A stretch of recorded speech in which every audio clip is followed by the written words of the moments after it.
Alemanha, 1893. Um garoto de 12 anos chora sobre 2 túmulos.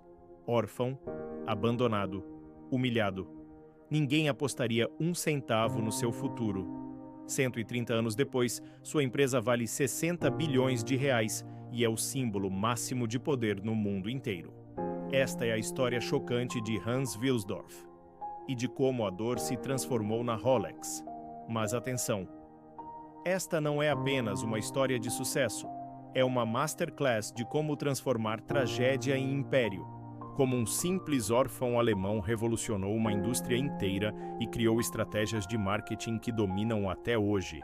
Então, cola aqui comigo porque você vai descobrir os segredos que ninguém te conta. 22 de março de 1881, Kulmbach, Alemanha.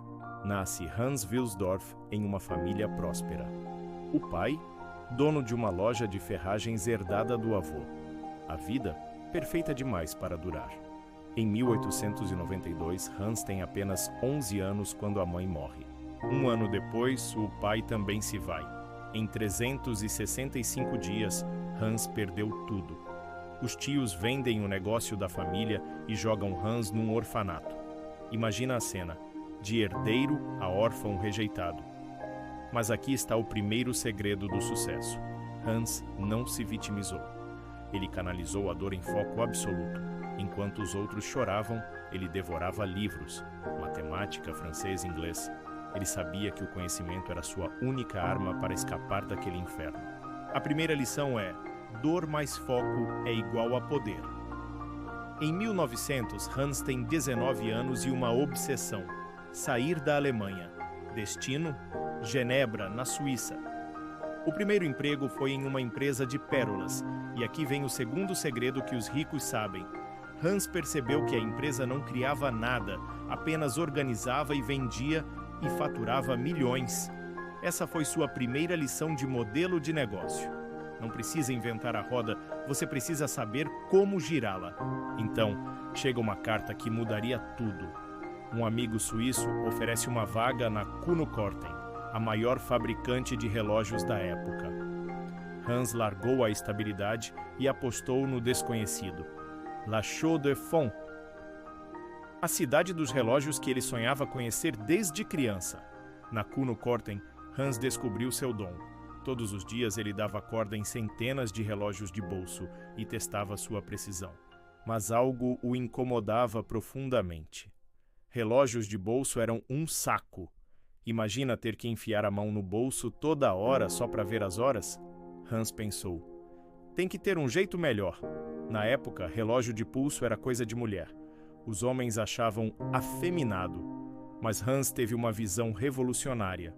Em 1914, ele fez uma profecia que todos acharam loucura. Relógios de bolso vão desaparecer. Relógios de pulso vão dominar o mundo. Todo mundo riu. Hans estava 30 anos à frente do seu tempo. Em 1904, Hans volta para Londres e conhece Alfred Davis, seu futuro cunhado. Em uma conversa casual, Hans revela seu sonho: criar sua própria empresa de relógios. Alfred apostou no jovem visionário. Em 1905, nasce a Wilsdorf Davis. Em 1908, Hans tinha um problema. O nome Wilsdorf Davis era comprido demais para o mostrador de um relógio. Ele precisava de algo sofisticado, memorável, pronunciável em qualquer idioma e que coubesse perfeitamente num mostrador minúsculo. Hans começou a combinar letras do alfabeto. De repente, Eureka! R-O-L-E-X, 5 letras que valeriam 60 bilhões. E então veio a Primeira Guerra. Enquanto empresas quebravam, algo incrível aconteceu com a Rolex. Os soldados descobriram que relógios de pulso eram muito mais práticos nas trincheiras. Coordenar ataques, marcar horários, a profecia de Hans estava se realizando. Em 1914, a Rolex se torna o primeiro relógio de pulso a receber certificação oficial de precisão na Suíça. O mundo finalmente reconhecia: Hans estava certo. Mas Hans tinha uma obsessão maior: criar um relógio indestrutível. Ele dizia: precisamos de uma caixa tão resistente que proteja o mecanismo de tudo. poeira, suor, água, calor, frio, sem exceção. Anos de pesquisa, centenas de protótipos, milhares de testes. E então, em 1926, Hans lança a bomba, o Rolex Oyster. O primeiro relógio de pulso 100% à prova d'água da história. Uma caixa hermeticamente selada que protegia o mecanismo como uma ostra protege sua pérola. Genial. Hans sabia que tinha uma revolução nas mãos. Mas em vez de correr para lançar, ele esperou, planejando o marketing mais genial da história. Londres, 1927. Mercedes Gleitze quer ser a primeira mulher a atravessar o Canal da Mancha a nado. 33 quilômetros de água gelada. Hans viu a oportunidade de ouro. Ele procurou Mercedes e fez uma proposta irresistível. Use um Rolex Oyster durante a travessia. Foram mais de 10 horas na água gelada. Mercedes foi retirada após nadar 80% do percurso. Mas o Rolex estava perfeito. Hans transformou isso numa campanha mundial. Anúncio de página inteira no Daily Mail de Londres. Mas a genialidade não parou aí. Hans colocou relógios Rolex funcionando dentro de aquários nas lojas. Pessoas paravam na rua só para ver relógios funcionando debaixo d'água com peixes ao redor. As filas eram quilométricas. Todo mundo queria ver o relógio impossível. Em 1933, a expedição ao Everest usou Rolex. Funcionaram perfeitamente. Em 1935, Malcolm Campbell quebrou o recorde de velocidade a quase 300 km/h usando seu Rolex.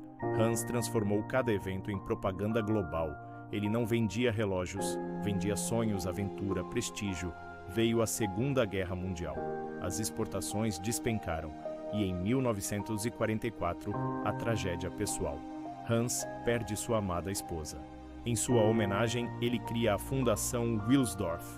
Mas então, Hans toma a decisão mais surpreendente da história empresarial. Ele doa 100% das ações da Rolex para a fundação. A empresa mais valiosa do mundo de relógios vira uma instituição de caridade. Isso significa que a Rolex nunca pode ser vendida, nunca pode abrir capital e não paga impostos. Resultado: crescimento exponencial. Em 1946, 50 mil relógios certificados. Em 1947, 100 mil. Em um ano, dobrou.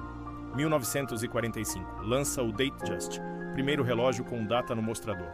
1953, o Submariner para mergulho profundo. 1955, o Day-Date, que mostra data e dia da semana. Em 1960, Hans Wilsdorf morre aos 79 anos, mas sua criação, imortal. Hoje, Rolex é sinônimo de sucesso absoluto. Presidentes, CEOs, artistas, atletas, todos querem um pedaço dessa lenda.